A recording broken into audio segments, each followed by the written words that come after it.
सानी कलारंग मी लीना बेगमपुरे तुमचं माझ्या चॅनलमध्ये मनापासून स्वागत. उन्हाळा येतो आहे आणि म्हणजे सुरू झालाय बऱ्यापैकी. आता ना दुपारच्या वेळेस अगदी खूप कडाक्याचं ऊन वाटतं आणि संध्याकाळी थोडासा गारवा वाटतो. संध्याकाळी पण नाही, रात्री गारवा वाटतो. तर थोडं हे ऊन बाधू शकतं. तर आपल्याला उन्हामध्ये आपली काळजी घ्यायची असते, नाहीतर परत हा उन्हाळा आपल्याला म्हणजे पंख्याचं वारं, गार पाणी पिणं हा त्रासदायक ठरू शकतो. तर आपल्या आहारामध्ये काय बदल करायचे आणि आपण काय खाल्लं म्हणजे आपल्याला उन्हाळा बांधणार नाही. तर मी तुम्हाला म्हणजे उन्हाळा सुरू झालं की काय होतं, आपल्याला थकवा येतो बघा, आणि मग हातपाय जळजळतात, पावलं दुखतात वगैरे. तर हे दुखू नये म्हणून मी तुम्हाला सांगते, हे स्वस्त मी उपाय सांगते. हे कारण काय माहितीये का, परत आपलं थोडंसं होतंच की ठराविक वयानंतर आपण आपल्याकडे आपल्यावर खर्च करायला थोडासा हे करतो की अरे राहू दे, आता काय ड्रायफ्रुट्स काढायचे, नातवंड खाऊ देत, मुलं खाऊ देत, असं जर होतं आपलं. ज्यांना शक्य आहे त्यांनी अगदी जरूर खा. काजू, बदाम, मनुके आहे, खजूर आहे, याचा आहारात समावेश करा. पण आता कसं होतं, माझं व्ह्युअर्स सगळ्या स्तरातले, मी सगळ्यांना धरून मी सांगते की आहार कसा असावा की जेणेकरून तुमच्या शरीरामध्ये गारवा निर्माण होईल. तर मी तर मगाशी सांगितलं, खजूर हा अत्यंत लगेच तुम्हाला शक्ती देणारा पदार्थ आहे. पण प्रत्येकाला खजूर, आता खजुराचे रेट वाढलेले आहेत, तर तुम्ही गूळ आणि शेंगदाणे थोडेसे खा. तुम्हाला लगेच लगेच शक्ती मिळेल, हे थकवा दूर होईल. हे अजून एक प्रभावी उपाय म्हणजे तुम्हाला सांगते की नाचणी. नाचणी मी तुम्हाला मागे सांगितलं, मी कोकणात होते आणि कोकणातले बरेच लोक नाचणीचा आहारात भरपूर समावेश करतात, म्हणून ते काटक असतात. आणि तिथल्या म्हणजे असं आर्द्र हवे असे, समुद्राजवळ असल्यामुळे कशी हवेत सतत आर्द्रता असते, घामघाम येतो, तरी सुद्धा ह्या नाचणीच्या सेवनामुळे तो त्याच्यावर मात करू शकतात. तर नाचणी कसं घ्यायची उन्हाळ्यामध्ये, प्रत्येकालाच भाकरी वगैरे आवडत नाही, कारण ती बऱ्यापैकी लालसर काळी अशी दिसते. तर तुम्ही काय करा, अगदी सोपा उपाय करा की 2 चमचे नाचणीचं हे घ्या, 2 चमचे पीठ, नाचणी पीठ आणून ठेवा. 1 किलोभर नाचण्यावर खूप दिवस जाते. तर 2 चमचे नाचणीचं पीठ घ्या, त्याच्यामध्ये 1 ग्लास पाणी आणि अर्धा ग्लास ताक, असं ते छान अशी पेस्ट बनवा आणि शिजत ठेवा. त्याला अशी जरा चकाकी आली की ते असं घट्ट होतं, असं आपलं पातळ पिठलं कसं होतं की नाही, तसं होतं. असं सकाळीच करून ठेवा. प्रत्येकाच्या नावचे 2-2 चमचे घ्या. आणि मग जेव्हा तुम्हाला थकवा जाणवत आहे किंवा ब्रेकफास्टच्या ऐवजी सुद्धा तुम्ही ही नाचणीची जी आंबील किंवा त्याच्यामध्ये अजून ताक घाला, थोडंसं जिरेपूड घाला, आणि असं ग्लासभर पिलं की तुम्हाला तुरंत अगदी लगेच शक्ती येईल आहे, थकवा दूर होईल आहे आणि पोटामध्ये गारवा जाणवेल आहे. अशी ही नाचणीची आंबील तुम्ही उन्हाळ्यात सेवन कराच करा, खूप फायदेशीर आहे.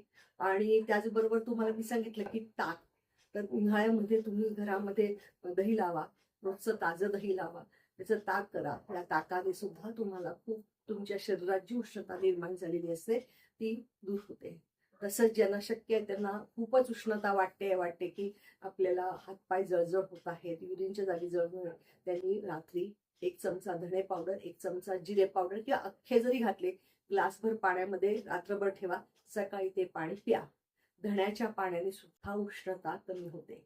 तर असं हे आहारात समावेश करा. तसंच लिंबू सरबत प्या, कलिंगड खावा.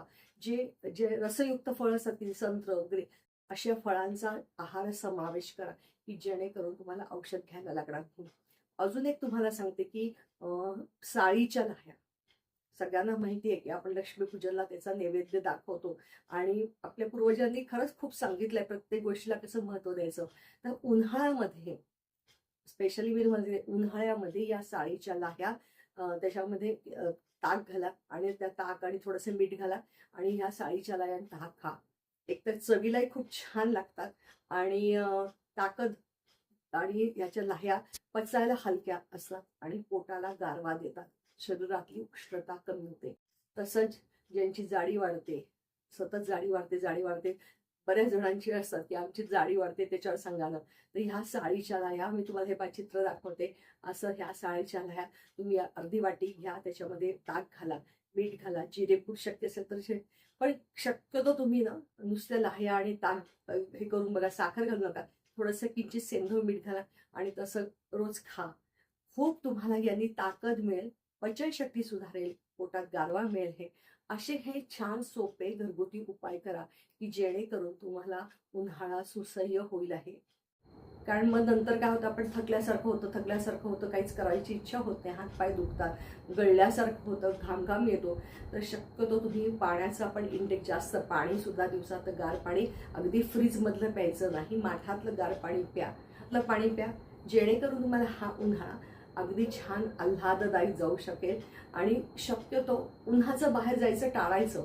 अगदी भर दुपारचं 11 आणि 12 वाजता फिरायला जायचं, भाजी आणायला जायचं, काहीतरी किराणा, तर शक्यतो ही कामं तुम्ही संध्याकाळी करा की जेणेकरून तुमच्या स्किनवर, तुमच्या ह्याच्यावर, काय म्हणतात, पोटाच्या सगळ्याच ह्याच्यावर जो उन्हाचा परिणाम होतो, शरीरावर जो उन्हाचा परिणाम होतो तो होणार नाही. बघा तुम्हाला पटतंय का? आणि हे मी जे 2 सांगितले पेय ते नक्की पिऊन बघा. म्हणजे नाचणीची आंबील करायची आणि लाह्या आणि ताक हे तुम्ही आहारात समावेश करा. गूळ आणि दाणे घ्या. ज्यांना शक्य आहे त्यांनी खजूर खा. खजूरसुद्धा 2 अगदी म्हणतात ना, 2 बिया खाल्ल्या तरी सुद्धा तुम्हाला खजूर अगदी लगेच इन्स्टंट एनर्जी देतं. तर असे पण प्रयोग करून बघा. ज्यांना शक्य आहे त्यांनी ड्रायफ्रूट्स थोडे थोडे खा. कारण आता ड्रायफ्रूट्स पण फारच महाग होत चाललेले आहे. तर शक्य असेल त्यांनी नक्की खा. पण ज्यांना शक्य नाही त्यांना मी सांगितलेलं आहे की फुटाणे दाणे, की म्हणजे फुटाणे आणि गूळ, दाणे गूळ असं खा. तर जेणेकरून तुमच्या शरीरातले प्रोटीन्स, विटॅमिन जे आहे, मिनरल्स, हे सगळे म्हणजे हे होतात, भरून निघतात या सगळ्या ह्या आपल्या आहारातनं. तर हे सगळे गुणधर्म असलेले पदार्थ आहारात, रोजच्या आहारामध्ये समावेश करा आणि तुमच्या आरोग्याची काळजी घ्या. परत एकदा मनापासून धन्यवाद. खूप छान प्रतिसाद माझ्या सगळ्या व्हिडिओंना देत आहात. मनापासून धन्यवाद. आणि खालती कॉमेंट्समध्ये पण तुम्ही लिहू शकता की तुम्हाला कुठल्या विषयावर व्हिडिओ हवा आहे. नक्की मी त्याच्यावर प्रयत्न करीन. आणि परत एकदा तुम्हाला हा व्हिडिओ आवडल्यास लाईक करा, शेअर करा. आणि आजकाल एक हाईप बटन असतं बरं का, ते हाईप बटनसुद्धा तुम्ही वापरून बघा. म्हणजे त्यांनी हाईप म्हणजे काय, की माझ्या व्हिडिओला तुम्ही काहीतरी मार्क दिले आहेत असं असतं, की जेणेकरून खूप लोकांपर्यंत हा व्हिडिओ पोचतो आणि मग लोक बघतात, त्यांना ह्याचा फायदा होऊ शकतो.